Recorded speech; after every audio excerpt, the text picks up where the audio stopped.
Le sommeil n'est pas ce que vous croyez. Bonjour et bienvenue dans cette vidéo. Je vais vous parler du sommeil en amenant un angle un petit peu différent, un regard un petit peu différent sur le sommeil. Parce que finalement, quand on regarde le sommeil d'une façon un petit peu différente, eh bien ça amène une compréhension différente et donc des solutions différentes. Solutions si on a besoin d'améliorer son sommeil, mais solutions si on a besoin de sortir de troubles du sommeil qui seraient déjà en place. Comme le dit Matthew Walker dans son excellent livre Pourquoi nous dormons, que bien sûr je vous recommande si vous vous intéressez au sommeil, le sommeil, ça peut quand même paraître quelque chose de très étrange. Si par exemple un extraterrestre arrivait sur Terre et regardait un petit peu comment les êtres vivants fonctionnaient et qu'il fasse un rapport au sien, il pourrait dire la chose suivante que les êtres vivants, a fortiori les humains, s'allongent tous à peu près à la même heure, ils sont inertes, ça dure à peu près un tiers de leur journée, ils ne semblent rien faire de particulier, ils ne semblent plus réceptifs à leur environnement, ils sont d'une certaine façon vulnérables, et en plus, ils semblent avoir froid car ils se couvrent pendant ce moment-là. Et dit comme ça, c'est vrai que ça peut paraître un peu bizarre. En réalité, ça ne l'est pas tant que ça. En tout cas, le sommeil, si on le considère comme une fonction un peu à part, on a un peu du mal à comprendre pourquoi on dort, et on a du mal un petit peu à comprendre justement ces éléments que je viens de citer. Maintenant, si on regarde les lois physiques qui gouvernent notre univers, qu'on retrouve partout, qu'on a compris jusqu'à maintenant, parce que notre compréhension de l'univers, elle est loin d'être exhaustive, elle n'est pas complète, mais il y a quand même certaines choses qu'on comprend, qu'on explique et qu'on maîtrise bien à présent. Eh bien, ces lois physiques, elles permettent d'expliquer certaines choses. Et d'ailleurs, je fais une petite parenthèse, mais tous les êtres vivants de la planète suivent une alternance veille-sommeil, avec une forte activité pendant la veille et une absence d'activité ou une très très faible activité pendant le sommeil. Donc il y a vraiment quelque chose de commun, il y a quelque chose de vraiment de l'ordre de ce fonctionnement naturel par rapport au sommeil. Pour nous, cette oscillation, elle est basée sur 24 heures lorsque on considère en tout cas le sommeil. Maintenant, il y a d'autres rythmes dans la nature, mensuels, saisonniers, annuels, etc. Mais là, on se base sur 24 heures lorsqu'on parle de sommeil. Le sommeil, c'est un ralentissement d'entropie. Si on se réfère aux lois physiques, c'est un ralentissement du vieillissement, pour le dire d'une autre façon. Et c'est pour ça qu'on dit que c'est essentiel. Parce que quand on entend parler du sommeil, on dit que c'est essentiel pour la récupération, pour croissance, pour tout en fait. Mais c'est justement parce que ça permet au corps de continuer à fonctionner le mieux possible, à tous les niveaux. Il n'y a pas une seule fonction du corps qui échappe à cette règle-là. C'est donc pas étonnant si les études, elles sont extrêmement nombreuses à montrer les bienfaits du sommeil et qu'il y a un enjeu du sommeil sur tous les pans de la santé. C'est parce que le sommeil, c'est le socle de tout. C'est vraiment le pendant de l'éveil. On peut dire que pendant l'éveil, finalement, on vient dépenser de l'énergie, on vient détruire, on est en mode catabolisme, en mode destruction, et puis pendant le sommeil, on est en mode récupération, on est en mode construction, et donc on est en mode ressources. On peut appréhender donc le sommeil comme une fonction innée du corps, mais moi j'aime bien l'exprimer plutôt comme une forme d'oscillation. Ça oscille entre la veille et le sommeil. Ça va plus loin qu'une fonction naturelle du corps. Et pour qu'il puisse y avoir cette oscillation, eh bien, il faut que les mécanismes du sommeil puissent se mettre en place. Je détaille dans une autre vidéo les mécanismes du sommeil. Il faut qu'ils ne soient pas entravés. S'il y a quelque chose qui les entrave, alors il y a trouble du sommeil. Et donc quand il y a trouble du sommeil, il faut venir aller chercher qu'est-ce qui entrave les mécanismes du sommeil? Donc on ne peut pas considérer le sommeil comme une fonction à part, on ne peut pas juste se dire que c'est une fonction, que c'est juste quelque chose qui se passe dans notre tête, on est vraiment obligé de considérer le corps dans son ensemble. Et c'est vraiment mon approche, que ce soit ici sur cette chaîne, sur mon podcast, dans mes consultations et dans mes programmes de formation, c'est vraiment le fait d'aller au-delà de simplement se dire qu'est-ce qui se passe dans ma tête. Non, c'est vraiment, c'est l'être tout entier en fait. Et puis ça induit aussi autre chose, c'est que le sommeil, il n'y a rien à apprendre.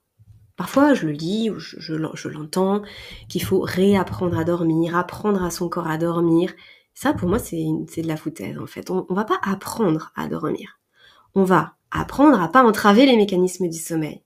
Alors ça peut paraître une nuance, mais en fait pas du tout, parce que du coup les solutions et les leviers qu'on va activer vont être différents. Si on pense qu'il faut en plus apprendre à dormir, ça veut dire que finalement la réussite du fait de s'endormir nous incombe. Or, nous incombe en tant qu'être conscient. Or, c'est pas à notre conscience que ça incombe.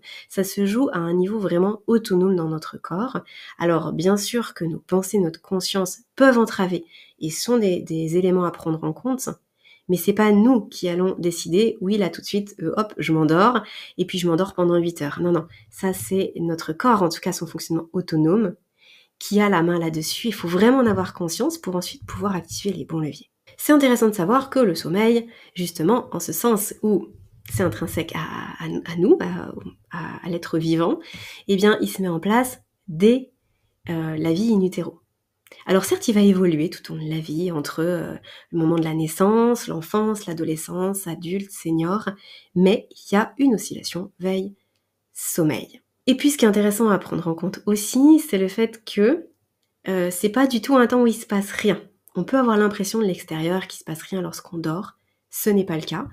Il y a une succession de cycles de sommeil qui se mettent en place tout au long de la nuit, et idem, on n'a pas le contrôle conscient de ça, vraiment le redire, ça se met en place automatiquement. Votre corps, il a vraiment la carte en fait, il sait quoi faire, il a le mode d'emploi.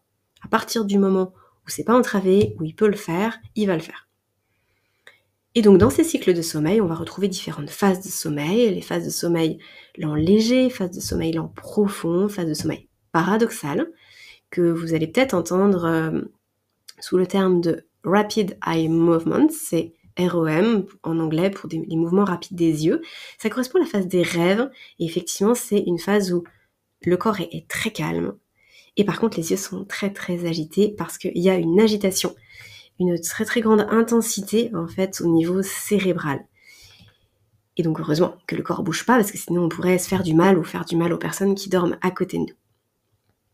Et ces différentes phases de sommeil, elles correspondent à différents états de conscience, à différentes fréquences d'ondes cérébrales. Et ça, c'est tout le temps différent. Il n'y a pas 2 nuits de sommeil qui sont identiques. Il n'y a pas 2 sommeils entre 2 individus qui sont identiques.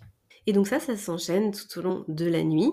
Et c'est pour ça que quand on vient travailler sur par exemple des états méditatifs ou des états d'hypnose, dans l'auto-hypnose, eh bien, on vient induire le sommeil, en tout cas on vient faciliter l'entrée dans le sommeil parce qu'on vient jouer sur justement la fréquence des ondes cérébrales. Maintenant on peut passer au trouble du sommeil. Parce que du coup le trouble du sommeil, si le sommeil, je vous l'ai introduit en disant c'est pas ce que vous croyez, la suite logique c'est de vous dire le trouble du sommeil du coup c'est pas ce que vous croyez non plus. Mais j'ai déjà commencé à en parler juste avant dans cette vidéo, à savoir que le trouble du sommeil c'est la conséquence du fait que les mécanismes du sommeil ne peuvent pas se mettre en place correctement. Donc si vous m'avez suivi jusqu'ici, eh bien, vous allez saisir que ce trouble du sommeil, c'est pas vraiment lui le problème en fait. Le trouble du sommeil, c'est un symptôme. C'est un symptôme que quelque chose dérange le corps pour mettre en place le sommeil, pour qu'il puisse y avoir cette oscillation entre la veille et le sommeil. Donc finalement, on est plus dans un déséquilibre du corps, du fonctionnement du corps, au niveau métabolique, au niveau de ce qu'on entend parfois d'un point de vue naturopathique, au niveau du terrain. Il y a quelque chose qui gêne votre corps. Soit l'endormissement est compliqué, soit il y a des réveils nocturnes, soit on reste longtemps éveillé pendant la nuit, soit il y a des réveils précoces, puisque finalement le trouble du sommeil peut prendre plusieurs visages. Mais en tout cas, ça ne permet pas d'avoir un sommeil de qualité suffisante et en quantité suffisante. Donc, solutionner un trouble du sommeil, c'est quoi? En fait, c'est enquêter. C'est aller prendre les différents paramètres du quotidien de la personne, de votre quotidien si vous souffrez de troubles du sommeil. C'est venir se poser la question de, ok, à quel moment ça coince? Et parfois, on fait pas le lien direct. Parfois, c'est pas simplement je me couche trop tard ou j'ai consommé 10 cafés dans ma soirée. Ce qui peut, pour la plupart des gens, être assez intuitif. Parfois, il faut aller chercher plus loin. Il faut aller chercher sur des stresseurs invisibles ou peu identifiables. Il faut aller chercher sur des éléments et recouper et faire des liens avec d'autres symptômes qui peuvent paraître éloignés mais qui ne le sont pas tant que ça. Et souvent la question qui revient, c'est combien de temps ça prend pour sortir d'un trouble du sommeil? Dans combien de temps je vais aller mieux? Si toutefois vous souffrez de troubles du sommeil, peut-être que vous êtes déjà posé cette question-là. Eh bien en fait, ça dépend du coup de ça. Ça va dépendre déjà des moyens que vous allez pouvoir allouer. Quand je dis moyens, ça veut dire comment vous allez pouvoir vous organiser, quel temps vous allez pouvoir prendre pour vous, pour votre sommeil, pour faire cette recherche, ou alors si vous vous faites accompagner pour justement avoir une feuille de route et puis pouvoir sortir plus vite de vos troubles du sommeil. Et puis ensuite, qu'est-ce que vous allez mettre en place en fonction de ce que vous avez appris, de ce que vous avez découvert, qui peut aujourd'hui entraver votre sommeil. Donc il n'y a pas vraiment de réponse ferme et définitive, ça va dépendre de plusieurs facteurs, et puis ça va dépendre aussi bien sûr de combien de temps, depuis combien de temps c'est compliqué pour vous. Est-ce que le trouble du sommeil vient d'apparaître? Est-ce que vous n'avez pas de trouble du sommeil mais vous voulez améliorer votre sommeil parce que vous avez la sensation qu'il n'est peut-être pas assez récupérateur? Ça va dépendre où on se trouve. Mais une chose est sûre, et ça, vous l'avez probablement perçu au travers de cette vidéo, c'est que ce qui a pu devenir inconfortable au fur et à mesure du temps et qui fait qu'aujourd'hui votre sommeil n'est pas au top, eh bien, ça peut se refaire. On peut faire le chemin inverse. On peut venir chercher des bonnes habitudes. On peut venir faire plein de choses par rapport à son sommeil qui d'ailleurs ne sont pas forcément de l'ordre des habitudes de sommeil, mais qui vont bien plus loin. Et donc faire le chemin inverse et aller vers un meilleur sommeil. Donc là, je parle pas de pathologie du sommeil au sens parce qu'il y a certains prions qui viennent attaquer le cerveau, qui induisent des troubles du sommeil. Il peut y avoir, il y a la maladie du sommeil lorsqu'on se fait piquer, qui du coup induisent des troubles du sommeil. Donc là, on est sur des choses très spécifiques, mais si on est sur un sommeil qui juste s'est un peu effrité au fil du temps, ou alors qu'on est dans une insomnie depuis certains temps, qu'on veut améliorer son sommeil, toutes les possibilités sont là. J'espère que cette vidéo vous aura permis d'y voir plus clair sur ce qu'est le sommeil. Bien sûr que je vous invite à commenter, à poser vos questions si vous en avez. Et puis, vous pouvez aussi télécharger des guidages que je vous propose gratuitement. Dans le descriptif de cette vidéo, vous aurez le lien que je vous propose pour justement renouer avec votre sommeil s'il est un peu fragile. Des guidages qui vont à la fois vous accompagner dans votre relation avec votre sommeil, qui vont vous permettre de ralentir au moment où votre corps en a besoin. Bref, qui vont permettre d'accompagner les mécanismes du sommeil et donc de soutenir cette fonction sommeil. Plein de guidages différents et c'est une playlist de 10 guidages, donc vous avez quand même pas mal le choix. Je vous invite à expérimenter tout ça et puis à liker cette vidéo si elle vous a appris des choses. Et je vous retrouve très bientôt pour un nouveau sujet.